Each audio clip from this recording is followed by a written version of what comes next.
Hi guys, welcome to my channel. Before starting, subscribe and like the videos, it really helps a lot. The content from this video are taken from the web novel and manga series of Mushoku Tensei Jobless Reincarnation. Now please enjoy the video. Part 3. When I passed the letter to the receptionist, I was ushered into a receiving room. Please rest here for a short while. Leaving us with just those words, Ms. Receptionist disappears. While we wait, we sit quietly on the available sofa.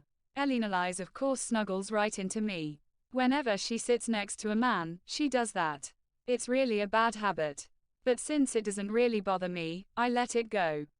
She's happy to feel my man-like body, and I'm happy to have such a beautiful Nei-san next to me. Everybody wins. The only loser is that son of mine who doesn't react at all to the situation. While lost in thought, I looked at my surroundings. I'd give this receiving room a grade of C rank. The sofa is rather hard, and there is minimal furnishing. However, as a place for meeting with adventurers, it's actually fitting. Thank you for your patience. I am Vice Principal Jinners. After a wait of about 1 hour, Vice Principal Jinners appeared. For not having an appointment, we were still met promptly. With a receding hairline, he seems like a nervous man in the prime of his life. He wears about himself a deep blue robe. Is he a user of water magic? Pleased to meet you for the first time, I am Rudeus Greyrat. I greet him in the aristocratic form I learned, quickly bowing my head. When I glanced at her, Elinalise also was bowing respectfully. And who is this person, if I may inquire? I am Elinalise Dragonroad. I share membership in a party with Rudeus. I see. Who is it? Why did they come? One glance of his eyes showed that Elinalise was of no concern to him. Jinners, in whatever form of good spirit, offered us a seat. Never did I think you would come here so soon. A certain person suggested that I should. A certain person. Ah, perhaps it was Ms. Roxy then. Mind your business, you big forehead bastard. Though I didn't say it aloud, my heart screamed those words. Of course Roxy-sensei had recommended that I come as well, however, the one giving me the push to actually come is someone else after all. Then, shall we go ahead and enroll you here at the academy? Perhaps, we shall. Jinners leans forward. With a little subtle pressure, I nod slightly. For what I may say, please forgive me, I find that many magicians who have come into great power tend to be very prideful. Especially a young magician like yourself who may come to dislike or look down upon our academy. I see. I have also heard the story of how Rudeus-san defeated the stray dragon a short time ago. I thought someone like that would not think about pursuing school immediately. In these past 2 years, I have come to understand the tendencies of adventurers. Though it differs by race and country, but for the most part, in this world, 15 years old is often considered an adult. It is the age most debut as an adventurer. However, there are a considerable number of adventurers who are not yet grown up. Since there is not a particular age restriction. However, there are those who exhibit talent and manage to climb to a high rank before becoming 15 years old, though they are few. And those young people who reach the top are usually a bundle of pride. I have only once seen a 14-year-old boy called a B-rank adventurer. And that fellow was a Tengu who regarded me as a rival. Perhaps he was unable to stomach that I, who was the same age as him at the time, was an A rank. Well, come to think of it, I hadn't seen him in a while. I wonder if he made a mistake and died on a subjugation request. Jinners probably thought that of me, that I myself was a bit of a Tengu, like the type one just described. I regret to inform that these days my Tengu is lacking in vitality. Am I suffering a spiritual power shortage? The first thing is that there are many facilities here to assist you with whatever you wish to pursue. Whether that be general curriculum, specialized research, or practical and experimental application. That is, of course, I will have allowance to advertise that you were a graduate here, correct? While Jinners smiled wryly, I recalled Conrad's story. If there is something you need to frankly discuss or inquire about, please don't withhold it here. Actually, what exactly is a special student?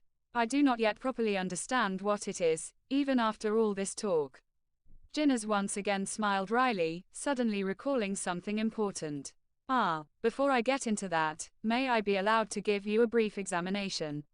Examination. Maybe it's something like the scholarship student examination. It seems like something naturally asked for. This might be bad. It's been 10 years since I learned about magic from Roxy. Exactly how much do I remember? Well, I do remember melded magic. Damn it, if I had known this was going to happen, I would have brushed up a bit. Yes, well, this is a test to determine if you are in fact the same Rudeus as the rumors say. Apparently, there will not be a written portion of the test. Part 4. I don't want to be told I have to defeat another stray dragon. I am not as brave as I was before. That's all I want to say honestly. However, Ginnis's wry smile tells me that might be impossible. This guy has too many wry smiles. We left the building together with Ginnis. Our destination was somewhere in the group of school buildings. It seems to be a training room in a training building. The location was where they perform magical experiments and examinations. There are an extremely large number of buildings here. Are there really that many students here? Ginnis nods his head, and I took that as a confirmation. Ranoa Magic Academy is different from a normal magical school, but since we have classes that are the same as a normal school, we have increased the number of classrooms to match the need. Instructions for nobles, and even a math department for merchants. However, no matter the section, lessons on magic are adapted to fit the curriculum if necessary. There are lesson courses for various fields, not just limited to magic. It is as Roxy said, they will accept just about anyone. That is why it has become a mammoth school. Still, while we don't have someone to teach royal studies, I feel more than confident that our teachers surpass those of the Ranoa Royal Academy when it comes to that of magic. Oh, for the time being, there is a nearly unpopulated department that teaches the military sciences. As an example, would there be a division in the medical department that teaches about how to use medicine for healing a mental illness? Medicine for mental illness? No, I'm afraid there isn't something like that. However, I am proud to say we have a good assembly of teachers skilled in recovery and detoxification magic. Does this field differ greatly from magic? You can say that. Although this is an academy, there isn't an academy hospital. Well, there is the advice from Hitogami. I don't need to rush anything yet. Is there an acquaintance who has become sick? I can't call it a sickness, well, it's something more like a curse. I see. You insinuate that you are here to do research on how to cure a curse. That is a splendid goal. No, I'm not really planning to do anything great here. As we talk, we entered one particular building. In here as well, is the magic-proof bricking. The inside of the building was made to look like a deficient gymnasium. On the floor are 4 magic circles with a radius of 5 meters each, and they are partitioned off by horizontal lines. At the edge of the magic formations, were about 20 people. All of them wore a similar-looking robe. 2 of them entered the magic formation, and were casting spells at each other. Are they not concerned with being injured? Those are students who will become 4th graders this year. I believe the class had many aristocrats in it. Our school considers curriculum for actual combat, so we can perform mock battles here. I watch on, taking in the explanation Ginnis offers, as one student strikes the other with a fireball directly. The student is being wrapped in flames. As it happens, the magic formation under their feet shines immediately. The flames are extinguished. The student who was just wrapped in flames comes out with not even a scorch. What is this magic formation? It is attuned to Saint class recovery magic. Even if the attack is received, any injury will be recovered instantaneously. That is really amazing. In addition, an advanced level barrier is set into the outer circumference of the formation, and some magic won't even move an inch outside of it. Amazing. As for what he called a magic formation, even though I saw magic textbooks a long time ago, with all the bad experiences on the return trip from the magic continent, I never managed to look through one. I wonder if I wouldn't have come to know how they are used. Could I have somehow dealt with the situation with the magic formation in Chiron? While I think about that, students entered from the opposite ends of the magic formation. Now then, what shall I be doing? I have heard that Rudeus-san is capable in using voiceless incantation. I would like you to demonstrate that. Is it good if I just use anything? Supposing the case that I am a fake, do you have a way to verify it? Ah, you bring up a good point. Though there was only one teacher in our school who could use voiceless incantations, he died of old age last year. When it looked like Ginnis might worry about such a thing, his hands came together in a loud clap. Ah, it is fine though. In fact, there is a child in our school who can also use the voiceless incantation magic as well. While he may not be as strong as Rudeus-san, he is the prodigy of my school. They belong to the student council this year. No, is that a good thing? Gator * sensei. Will it be alright if I borrow Fitz-kun for a moment? While Jinners ran towards a different magic formation, the teacher called out in a voice as well. After a while, they brought a lone boy. He had short white hair, and wore a pair of sunglasses. The ears were long. Was it perhaps an elf? He has a small build. No, perhaps he's just young. About 13 years old or so. His muscles are overwhelmingly insufficient. But he is supposed to be the type who is talented. If he is a man, he should train his body more. He's younger, however next year he will be my senpai.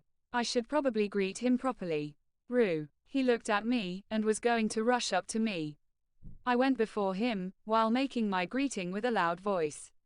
Pleased to meet you, I am Rudeus Greyrat. If there are no problems, I will become your kuhai from next year on.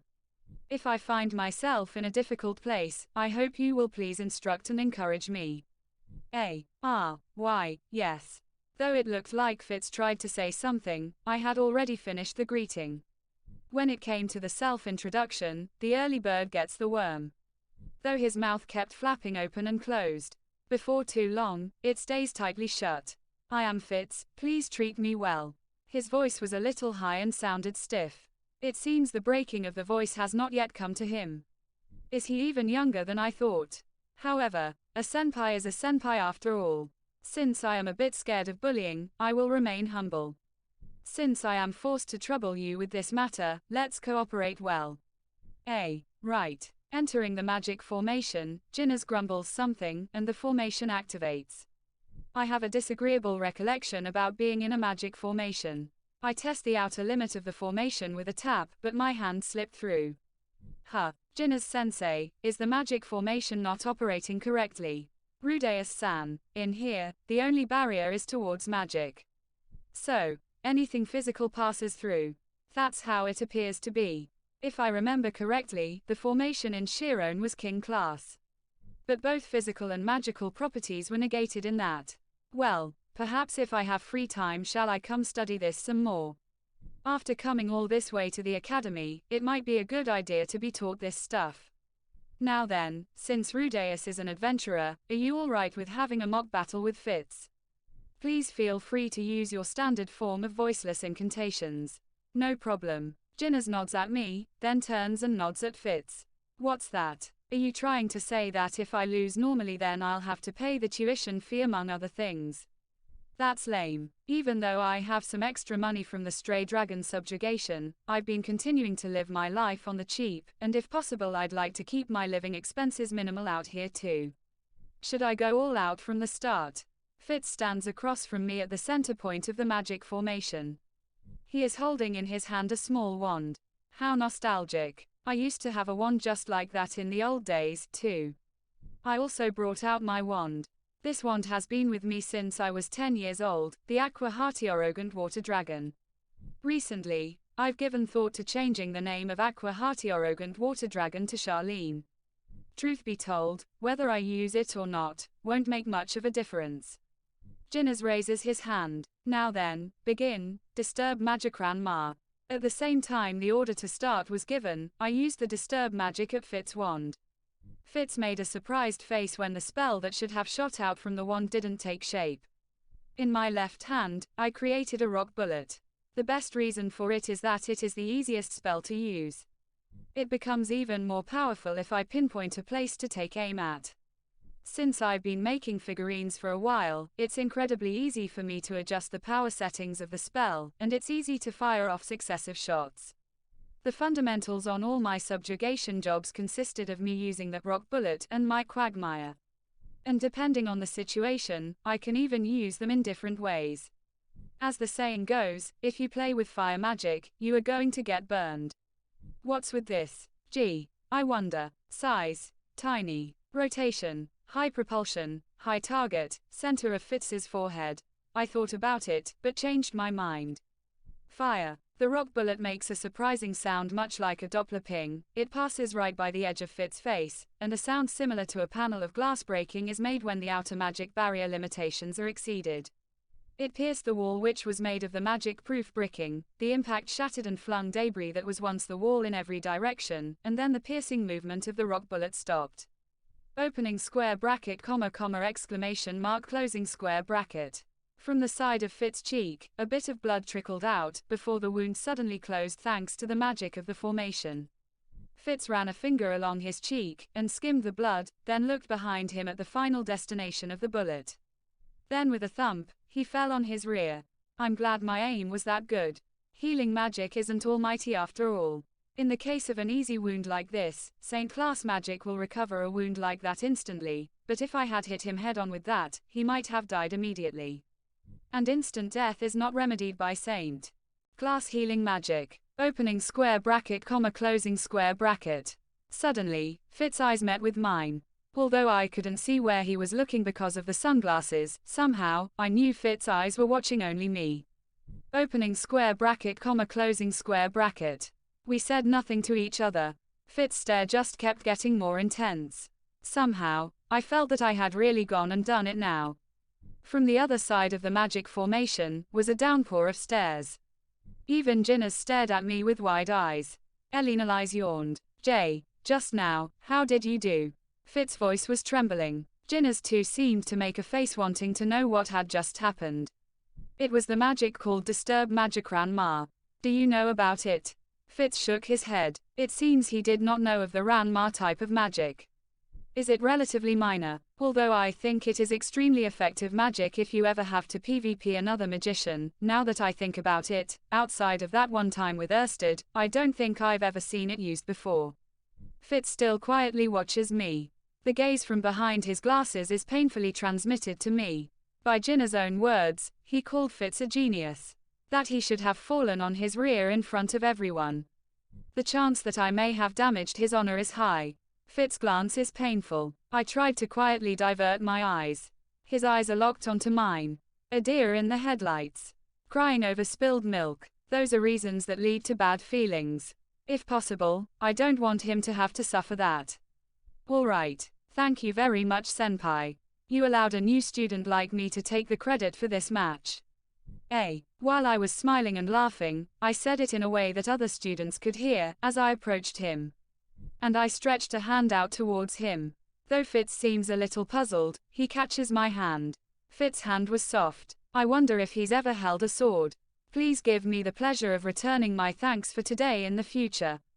As I'm helping him rise, I whisper that while I'm close to his ear, Fitz's body is trembling. He nods for only a moment. I think when it's time to pay my respects after I enter school, I will bring him a box of cake. Yeah, I think I'll do that. I quietly decided so. Oh, by the way, I passed the examination. Jinners applauded and praised me. Fitz didn't even complain about being shut out. That's it guys, thank you for watching, subscribe if you want more and don't forget to like the videos.